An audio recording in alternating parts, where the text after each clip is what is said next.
इस बात की गारंटी थी, अगर आप काशी आते हैं तो आपको मुक्ति मिल जाएगी। जिसे आप भैरवी यातना कहते हैं, उसे उन्होंने ही शुरू किया था। आखिरी 40 सेकंड में कई जन्मों के एकत्रित कर्म तेज गति से नजर आते हैं।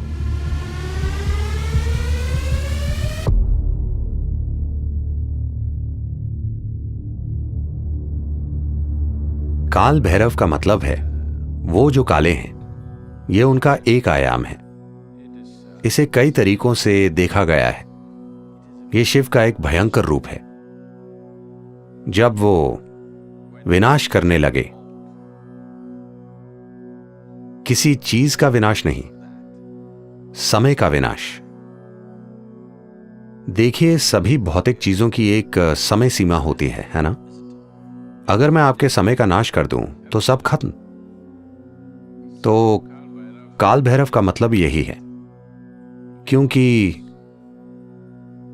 ज्यादातर लोग जीवन अच्छे से जीने का फैसला नहीं करते।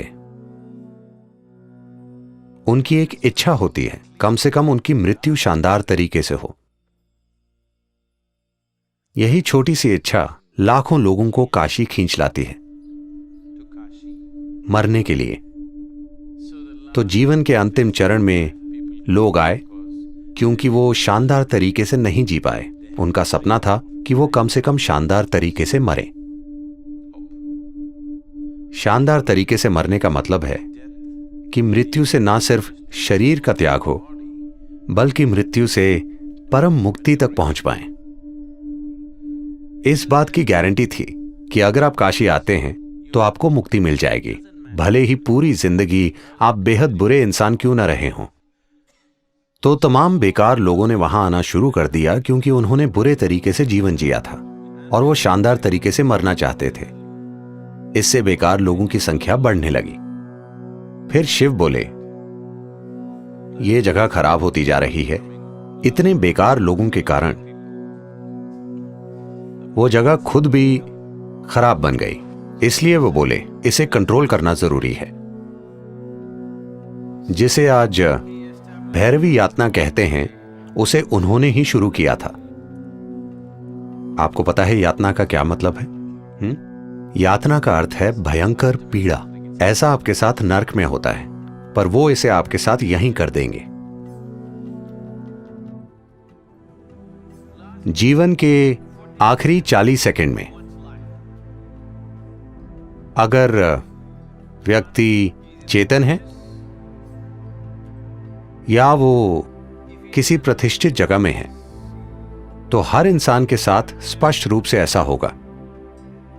चाहे मृत्यु का कारण कुछ भी हो, चाहे मृत्यु अधिक उम्र के कारण हो या बीमारी, आखिरी 40 सेकंड में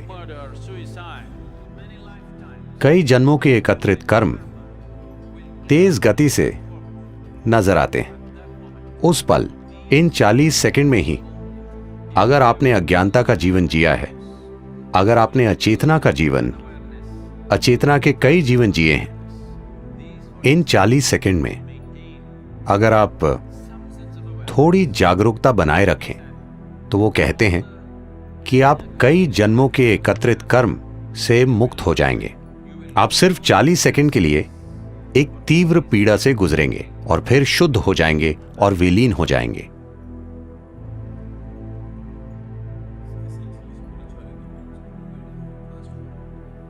मूल्य रूप से आध्यात्मिकता का मतलब आपके जीवन को तेज गति से भगाना है। आपका कष्ट भयंकर हो सकता है क्योंकि सब कुछ तीव्र गति से घटित हो रहा है। जिसे आप 10 सालों तक खींचते, वो मान लीजिए 1 महीने में हो रहा है। तो आप जिस कष्ट से गुजरते हैं उसकी तीव्रता बहुत अधिक होती है। आनंद और खुशी के पल हो सकते हैं, मगर कष्ट भयंकर होता है क्योंकि चीजें आपके अंदर तेज गति से घटित होती हैं। तो कम से कम अपने जीवन के अंत में आप प्रक्रिया को तेज करना चाहते हैं। तो भैरवी यातना, ये सब एक शक्तिशाली प्रतिष्ठित स्थान के कारण होता है। प्रतिष्ठित स्थान का अर्थ ये है, एक चीज तो यही है कि ये जीवन केंद्रित हो जाए। इसका मतलब है कि जीवन इतना एकाग्र हो जाए कि वो जबरदस्त गति से कर्म के ईंधन को जला दे। कुछ समय बाद जब आपको इसकी आदत हो जाएगी, तो और यात्रा नहीं होगी, वो बस जलता रहेगा। दरअसल आप तेज गति से चक्कर काट रहे हैं, तो यही एक प्रतिष्ठित स्थान का मकसद है। काशी महत्वपूर्ण है क्योंकि जिस तरह से उसे बनाया गया, उसकी कला, उसकी सुंदरता। उन दिनों कहते हैं कि धरती पर कोई दूसरा शहर इतना सुंदर नहीं था। ये सब चीजें मिलकर वो एक बड़ा आकर्षण बन गया। उन्होंने लोगों का ध्यान खींचने के लिए वो वातावरण तैयार किया। तो काशी सिर्फ सुख और सुंदरता नहीं है, वो ऐसी जगह है जहां लोग दुख के सबसे तीव्र रूप को झेलते हैं, क्योंकि वो जीवन को बहुत तेज गति से भगा देते हैं। कई जन्मों की चीजें एक ही पल में जल जाती हैं।